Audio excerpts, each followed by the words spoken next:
Budi Ari terima 50% duit judol, fitnah atau fakta. Ketegangan antara Partai Demokrasi Indonesia Perjuangan (PDIP) dengan mantan Menteri Komunikasi dan Informatika Budi Ari Setiadi terus memanas.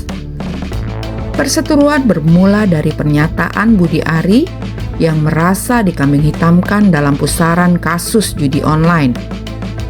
Budi Ari yang kini menjabat sebagai Menteri Koperasi itu menuding ada upaya sistematis untuk menjatuhkan namanya dengan memasukkan dirinya ke dalam dakwaan sebagai penerima aliran dana pengamanan judi online dan menyebut PDIP sebagai aktor di balik upaya tersebut. Tuduhan itu sontak memicu kemarahan dari jajaran PDIP. Partai berlambang benteng moncong putih itu menilai pernyataan Budi Ari tidak hanya mencemarkan nama baik partai, tetapi juga merupakan fitnah yang berbahaya karena menyeret partai politik ke dalam kasus hukum yang seharusnya tidak berkaitan langsung.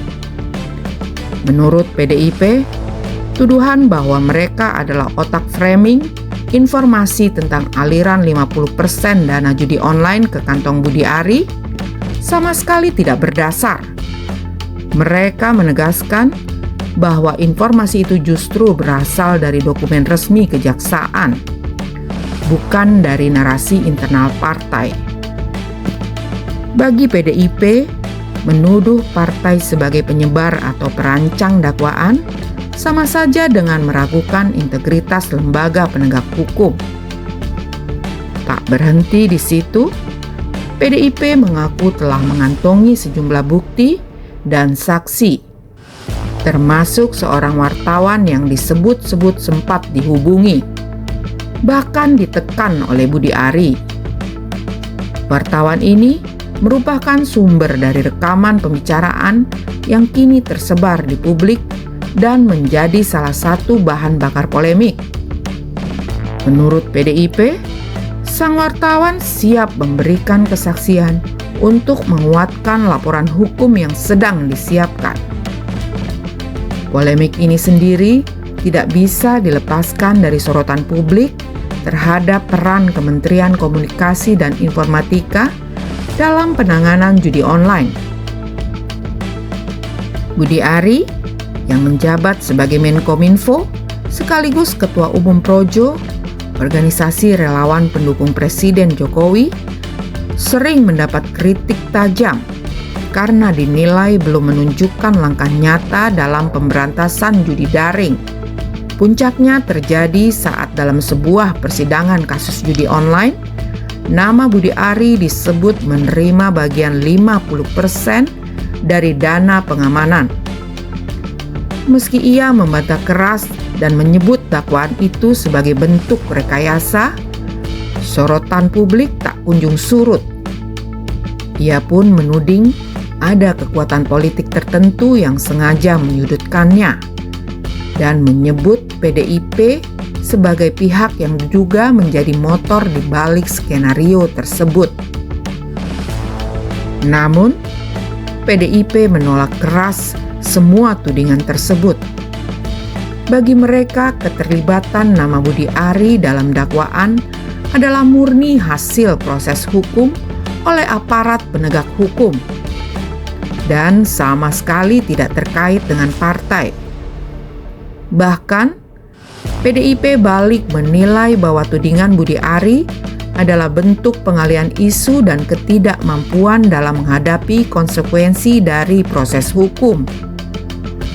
Partai Banteng juga menegaskan komitmen mereka dalam pemberantasan judi online.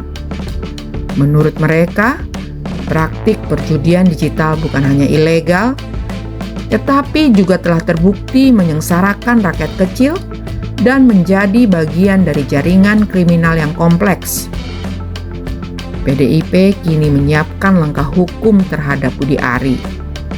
Proses pengumpulan bukti dan saksi sedang berjalan dan pelaporan akan dilakukan dalam waktu dekat. Soal apakah laporan itu akan dilayangkan ke Barreskrim Polri atau lembaga lain, partai belum memberikan kepastian. Namun mereka berjanji akan menginformasikan kepada publik saat semua dokumen telah siap.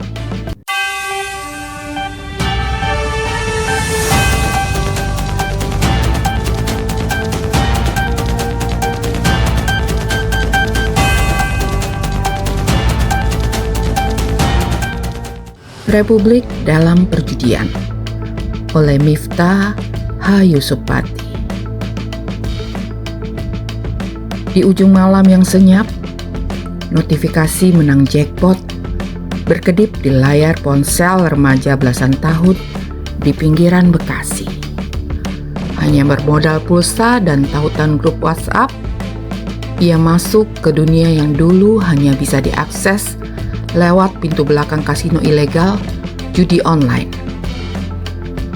Judi digital atau lebih populer disebut judol, bertransformasi dari aktivitas kriminal terselubung menjadi industri maya bernilai triliunan rupiah. Ironisnya, pertumbuhannya justru melaju kencang di negeri yang dengan tegas menyatakan perjudian sebagai kejahatan. Kasino kini tak lagi terletak di Marina Bay atau Makau. Ia ada di saku celana, dalam genggaman anak muda, buruh, hingga pegawai negeri. Data dari Kementerian Komunikasi dan Informatika menunjukkan lebih dari 2 juta situs terkait judol diblokir sepanjang 2023-2024. Tapi pemblokiran itu ibarat menampung air dengan jaring. Satu ditutup, 10 lainnya muncul dengan nama baru, server asing dan promosi yang lebih canggih. Modus judol tak lagi konvensional. Tak ada meja poker atau mesin slot berderit. Yang ada justru bot, Telegram, tautan situs asing, dan jaringan afiliasi yang menyusup ke dalam algoritma media sosial. Judi kini tampil sebagai game slot, cuan harian, atau cuan cepat. Bahasa-bahasa ini membungkus jerat adiksi dengan gaya hidup kekinian. Yang main sekarang bukan cuma pecandu, tapi juga pelajar dan emak-emak, ujar seorang penyuluh sosial Jakarta Timur. Mereka percaya ini cara cepat dapat uang, apalagi di tengah tekanan ekonomi. Fenomena ini bukan sekedar urusan moral. Ia menelanjangi celah dalam tata kelola digital Indonesia. Penegakan hukum terseok-seok mengejar penyedia layanan yang berada di luar yurisdiksi. Bahkan dalam beberapa kasus diduga ada aparat yang bermain dua kaki, memburu dan sekaligus membekingi. Mengalirnya uang dari kasino virtual juga mulai menyerempet ranah politik. Sebuah laporan intelijen menyebut bahwa dana dari jaringan judol digunakan untuk membiayai operasi politik skala lokal, dari kampanye kepala daerah hingga serangan fajar. Disinilah perjudian beririsan dengan demokrasi. Ketika kekuasaan dibeli dengan uang haram dan hukum kehilangan daya untuk mengkoreksi. Judol bukan sekedar pelanggaran. Ia sudah menjadi ekosistem ekonomi bawah tanah. Kalau tidak disapu dari akarnya, kita sedang membiarkan satu generasi tumbuh dalam ilusi uang instan. Negara seperti Filipina memilih pendekatan berbeda, melegalkan dan mengenakan pajak tinggi terhadap kasino online, sembari mengatur usia dari lokasi pemain. Tapi di Indonesia, pendekatan itu masih dianggap tabu.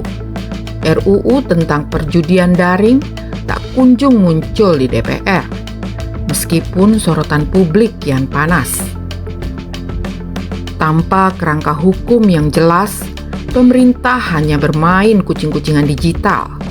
Bahkan, Blokir situs pun bisa dijebol dengan VPN gratisan.